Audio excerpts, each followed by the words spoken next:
like 4 videos all today, so don't judge me for having on the same outfit. You know what? Who cares? Anyway, if y'all coming here for yoga, you shouldn't be judging nobody no damn way. Anyway, so first video here, how to start yoga. And I think that is just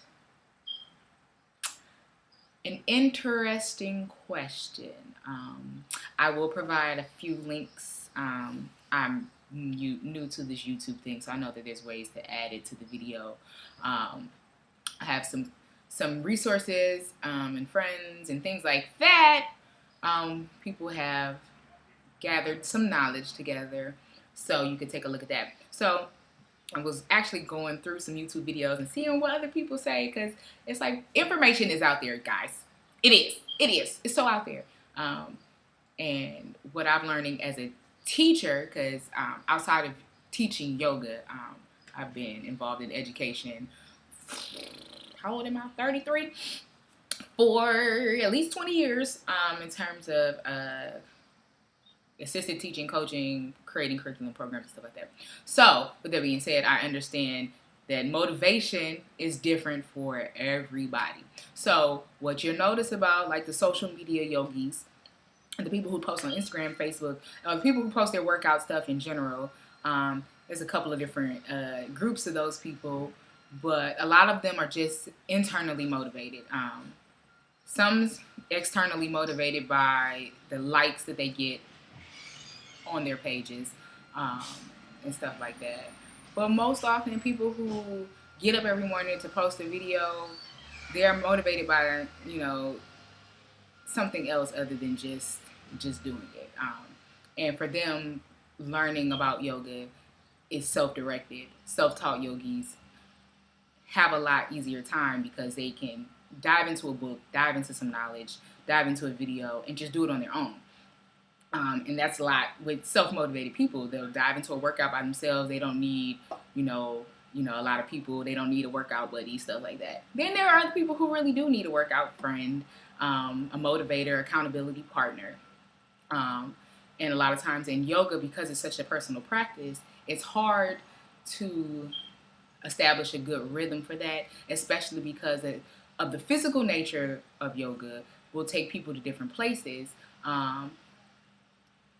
What I said in my other video about introducing myself, the last thing I said is you have to understand what you're going to get out of yoga. One. Can you see the one? First of all, you have to understand what is the purpose for me wanting to add yoga to my life. Once you start there, trying to figure out how to start your actual practice will jump off from that point. And it will probably look different from everybody else. So if you know that you're going to yoga for just the flexibility end of it, that'll help you understanding like where are you now, how flexible are you now, what parts of your body do you want more flexible, do you want to to be able to do the splits, do you want to be able to do back bends, so that'll help direct some of your practice there. Now, if you're going to yoga for a more spiritual or mental health-based aspect, that will also change your approach to yoga.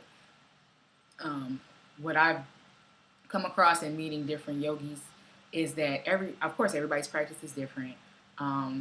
But it's like, it's not even the physical parts that are different. Like, there are some yogis who have never, ever tried a handstand, and they've been practicing yoga for 30 years. And then there are some people who 6 months in can do every physical thing known to man, but have no idea what pranayama is. So there's a lot of people whose practices are different, and that's life. Yoga is a reflection of life. Like, your everyday life is going to be different from somebody else's. How you approach it is going to be different from somebody else's. And understanding that it's going to be different means that understanding how it fits in your life is going to be different. So this universal question, how do I start yoga, is a personal one. You have to know, like, where do you want to go with it? Where are you trying to take it? Okay. And so once you've established that, like, short of telling you go get a book, go to a class, it's like, those seem like obvious answers. research, and stuff like that. So, but I do encourage you to find ways to introduce it into your life. I don't want to say minimally, but like take small steps with it. Like you don't have to jump right into some hour-long practice, especially if you're new to even self-care techniques, if you're new to even physical practices, like jumping into an hour of yoga. Like people joke like yoga's passive and peaceful, but there's some physical practices that a lot of people, good athletes, have a hard time in a 30-minute class. So what I suggest is finding little ways to implement yoga, especially if you want it to be more than just a physical asana based or more flexible. If you just want it to be beyond just your physical body, I suggest finding small ways to introduce the practice of yoga. And so for me, the practice of yoga includes breath work, includes setting your intentions. So you're connecting your mind, your body, and your breath together as one unit. So I tell people all the time, take 2 minutes out of your day and set something for yourself. Set an intention. Like today I'm going to be happy about, my place in life or whatever. Take those 2 minutes, focus on your breath. And as simple as it sounds about inhaling and exhaling, it's like we don't realize how improperly we breathe because it's an automatic thing. Like if we actually had to think about breathing, most of us wouldn't make it. So we should be happy that our body naturally does it. But with that notion, it's a very shallow, it gets you enough to circulate the air around you so that your brain gets the oxygen and that your muscles get the oxygen and your blood gets the oxygen. So it's like, it's enough so that you don't die. But in terms of the potential that our breath has, there's a reason why we tell women who are in labor to use their breath. There's a reason why when people are stressed out, we tell them to breathe. There's a reason why even in counseling techniques with children with behavior issues, anger management issues, ADHD, severe behavior habits and stuff like that, there's a reason why they help them concentrate on their breath and even alternating small movements, connecting this movement to the concentration of I'm going to be calm and then breathing. These are actual techniques. And in fact, working with a couple of kids last summer, one of their teachers came up to me and was like, those are some techniques that we actually implement in some of our lessons. And the fact that you're, using yoga to reiterate that concept is good for them because they hear that message already. So breath is important. Deep breaths, full body breaths are important. So I suggest people start there, understanding that action that their body has, understanding that relationship, and then taking it a step further, meditating on small ideas. Maybe you're meditating on peace today. Maybe you're meditating on letting go. Maybe you're meditating on positivity.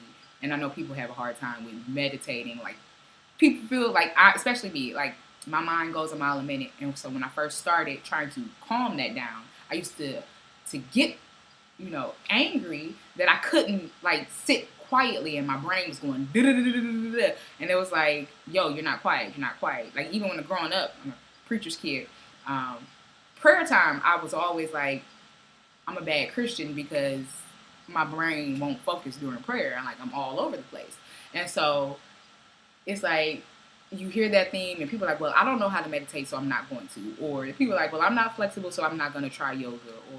And it's like, those are exactly the reasons why we set ourselves up for those, because we don't have the practice for it. So we started. We have to start somewhere.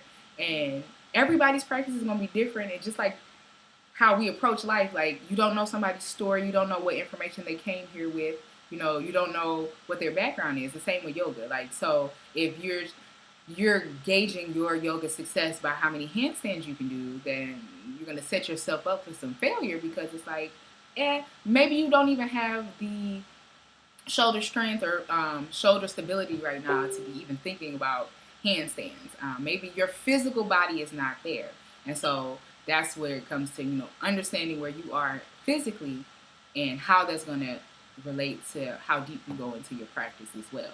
So it's a mental thing, understanding what you're trying to get out of it, and then understanding where your physical limitations might be and meeting them where they are, and then pushing just a little past that. not to the point of pain, but to the point of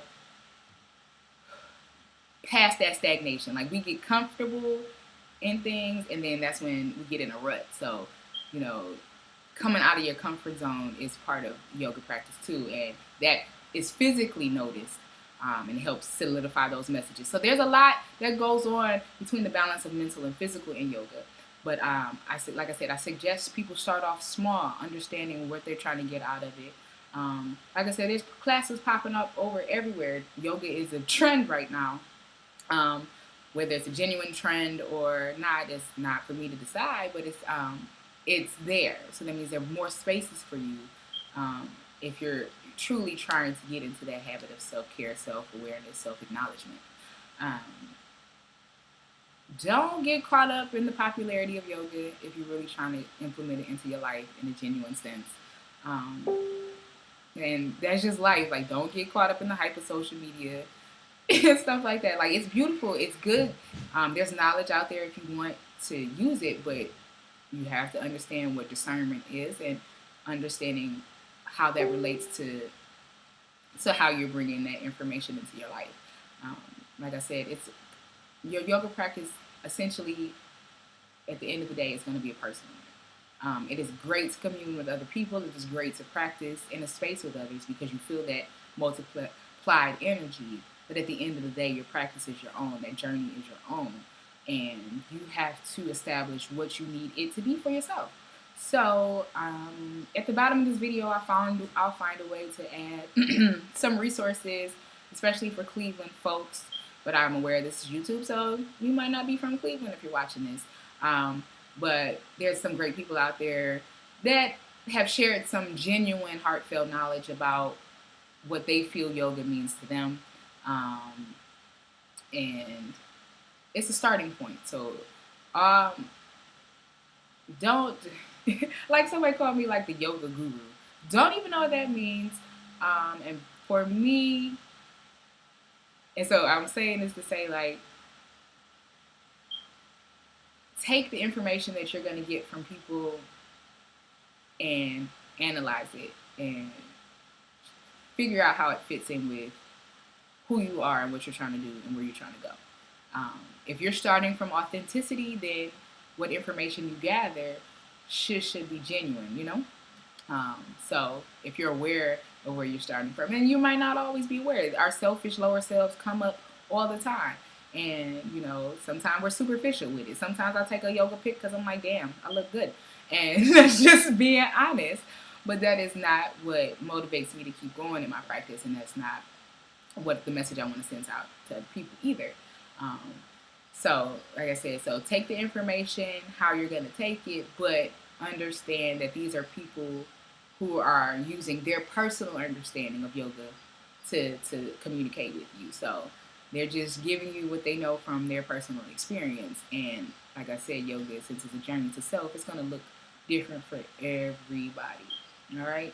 So I know, like, I will put some classes up. So if you would like to practice along to the style that I like to practice with, I will do that. And if you would like to join me in the space that I create, that's fine.